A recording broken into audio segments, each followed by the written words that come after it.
for me, the focus is the legacy of this tragic fire that was known as the worst fire in the Dallas Fire Department ever.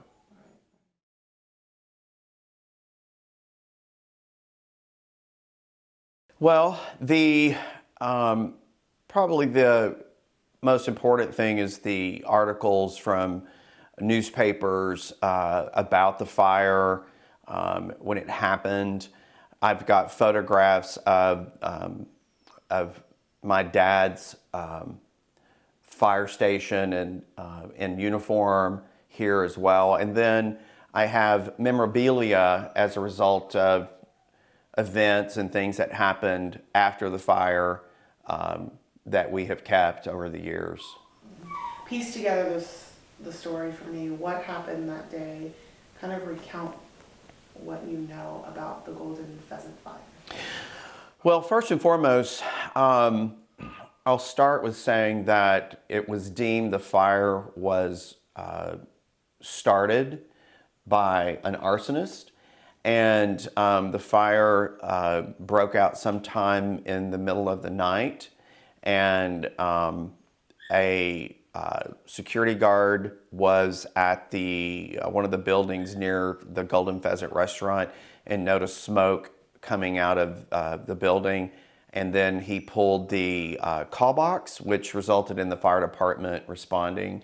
And a majority of the firemen that came to fight the fire were all fire stations in and around the downtown Dallas area.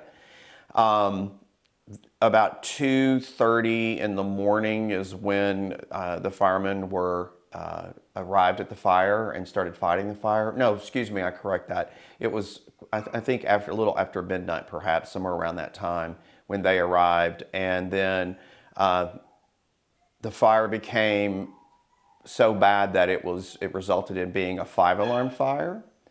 And the firemen were deployed and going in and trying to determine where the fire was. They didn't necessarily know where the fire was. It turns out it was in the basement.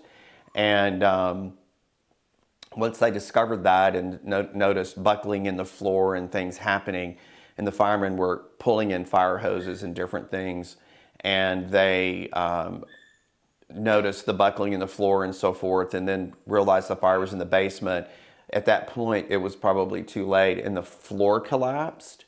And then it resulted in the subsequent floors above collapsing, and the 4 firemen, my dad being one of them, had fallen into the basement, and all of the debris from the building started toppling on them, and they were trapped. And then I think at that point is when various alarms were being called and more firemen were coming to fight the fire. At one point, there were around 750 firemen there fighting the fire, many that had been off duty and that were called in from their homes to come and help. At this juncture, they had known that the 4 firemen were trapped in the fire and they were trying to get to them, and the firemen were called in to help start pulling debris. The fire had been put out, essentially, and they were trying to retrieve the firemen. And so at this point, they knew that it was probably fatal. And Mr. Pennington was one of them to retrieve the bodies, right? Yes, he was one of the off-duty firemen that had been called in, and to help with that process. And I believe that they started retrieving the bodies of the firemen, and my dad was the last one who was pulled out of the fire, and that was around, I believe, around 12:45 at night. I think that's when that kind of happened. The Golden Pheasant was a very well-known restaurant that had been around for a number of years in the downtown Dallas area. It was on Commerce Street, and it is down from the Adolphus Hotel. It was across from the Baker Hotel. And the owner was Charles D. Bryant, purchased that restaurant or leased it. I'm not exactly sure how that played out, but he became the owner, I believe, in 1962, and had that restaurant up until the fire. So, and I think at that time the restaurant had gone down in its stature and being known as a really high-end, nice restaurant. So at one point it was super high end. It was super high-end. It was known as a steak restaurant, and it was very classy to go there and that sort of thing. So at this point, though, I think it had really changed a lot in 1964. For me, being as young as I was, I didn't actually have that physical, emotional attachment to my father. Obviously, it was my dad, and that would have been different over the years, I'm sure.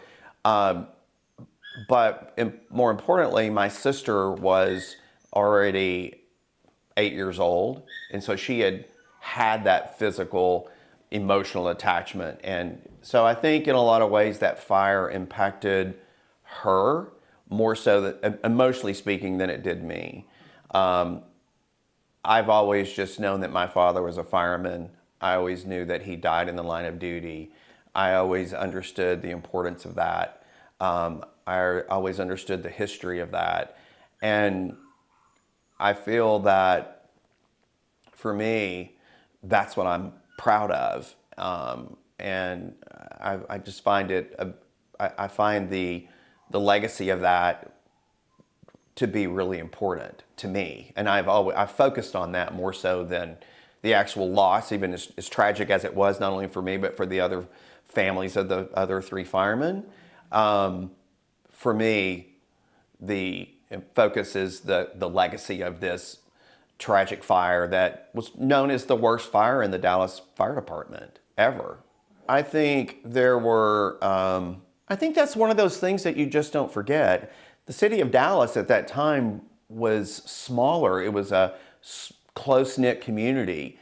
And I think through the newspapers and reporting and, of different things that I think, and actually from events that happened as a result of this fire, the legal parts of it, of the individuals involved, I think it was reported on. And but I do think the people from that time still remember it.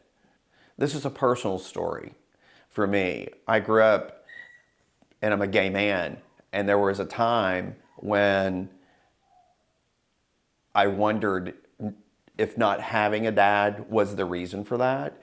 And it took me many years to understand that, and thought about, would my dad be disappointed in me? Would he be proud of me? And so that's the emotional point for me, and so, but now I do know he would be proud of me. But now, as an older person, I was very blessed. Looking back, I'm very blessed and very grateful that I had an amazing mother, and who did her absolute best to make sure that we knew our father and knew the kind of person he was, and the commitment he made and what he gave up, for not only his family, but for the city of Dallas, the citizens. I mean, he fought to protect that. And so, again, that is what I'm most proud of. What did your mom tell you about your dad? What did she describe him as? His personality? Well, throughout the years, she would say, "You're just like your dad." And so that, and I would assume that meant that I was, was energetic, I was social, I was athletic, I was all the things that he was. There was good and bad to that. I think that impatient at times. There was good and bad things, of course. But that's okay. That's all right. That's what I hold on to, so I'm good with that. I think that in reading some of the things that I've read over the years and other comments from other people, that I think that he really believed in what he was doing was a good thing. And so I think that tells me a lot. I think it says that he really, he wanted to give back. He wanted to do something that meant something, and something important.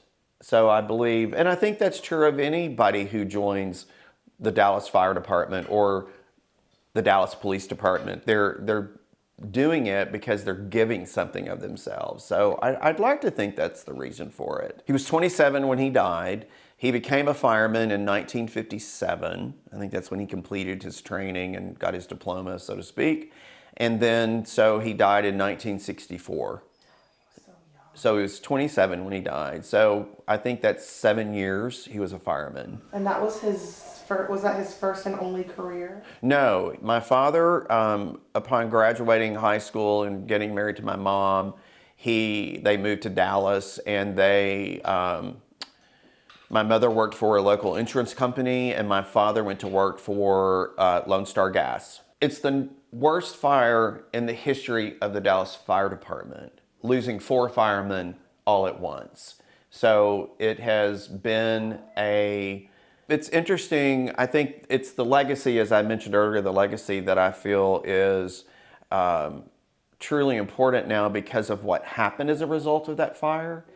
There were many things that happened. One was that it caused the individuals that were running the city of Dallas to start focusing on the older buildings, to install fire alarm systems or water sprinkler systems, and going and looking at all these older buildings. That was, I think, very important thing at that time. Dallas had been around a long time. The other thing that happened was more of it from a legal nature, that at that point, arson happened, I'm sure, but if someone died, if there was a homicide as a result of the fire, or a fire that was arson, they could not convict someone or try someone for that. And so that changed. The other thing that I believe is really important is that compensation for the families, the widows and the children of fallen firemen and police officers at that time, that became in the forefront of legislation that was put forward. So that changed.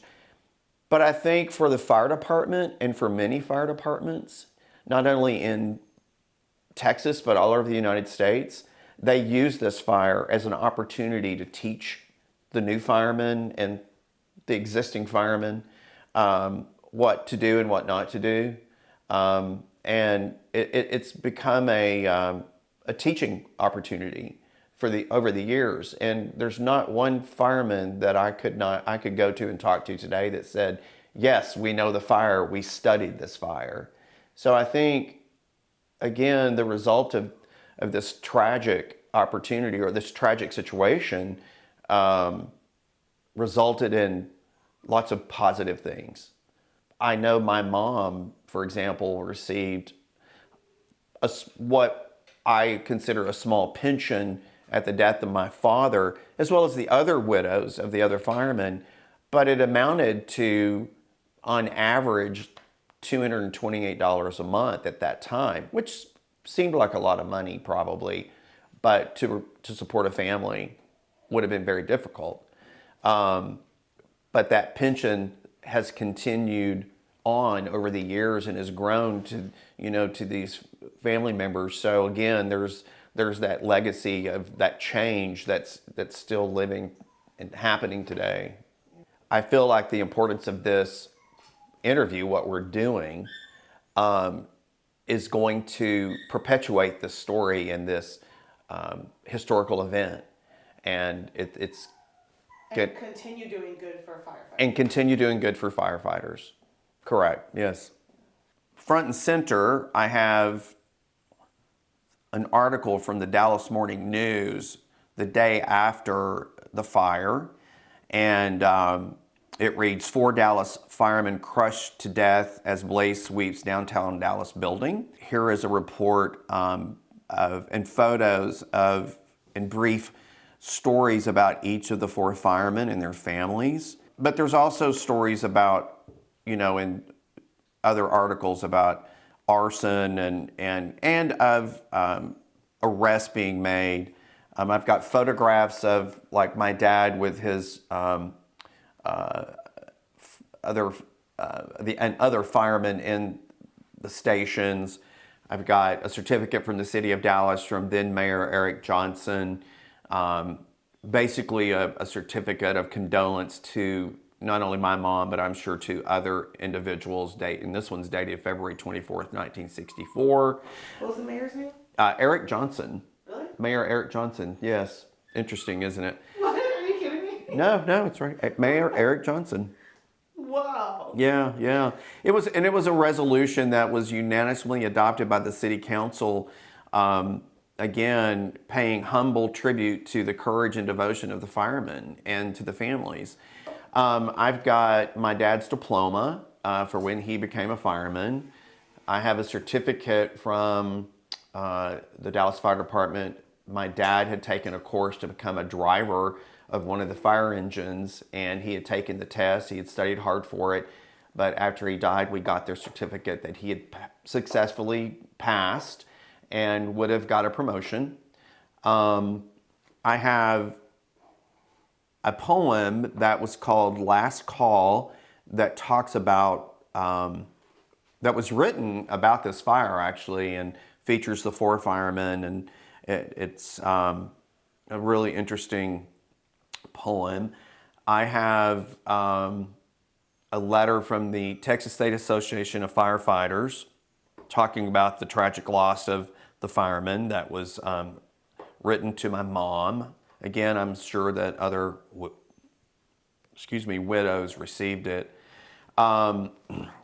Here in front of me, I've got letters from cities all over Texas, other states that talk about, the fire, and many are sending their condolences. In many instances, they're documenting that they are making donations to the families of the firemen for various amounts.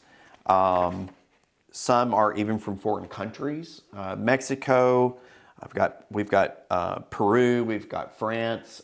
Lots of interesting pieces of history, actually. So I have that, and then these were actually written to the chief of the fire department at that time.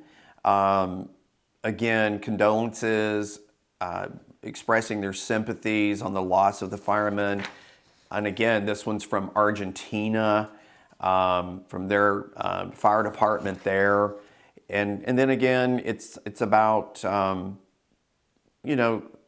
money and donations that were being given to a fund that had been set up for the families. This one's from a local corporation, the LTV Corporation, that has been a company in the Dallas area for years. Again, Lufkin Fire Department, so many different. This is one from Lima, Peru. Very interesting information and history. We have hundreds and hundreds of cards and letters that we discovered in a box. We've got Western Union telegrams. So lots and lots of really, really interesting bits of history that I really enjoy going back and reading through them. And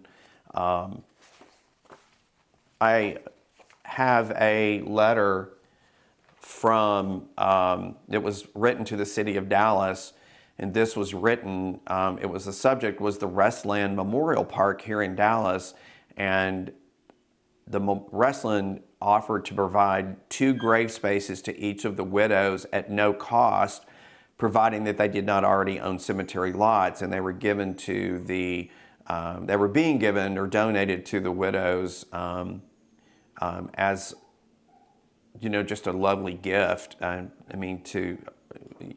To use. So so these were condolences from all over the world? Correct. Yes, from everywhere. It's overwhelming actually when you read it, but it's interesting to me also that the impact of this fire, who all it reached and how it reached them. I think the other interesting thing is what were one of the donations or one of the many benefits that came was the then president, perhaps owner of Texas Instruments. That organization, that company that still exists today, donated 25 shares of Texas Instruments stock to each of the widows.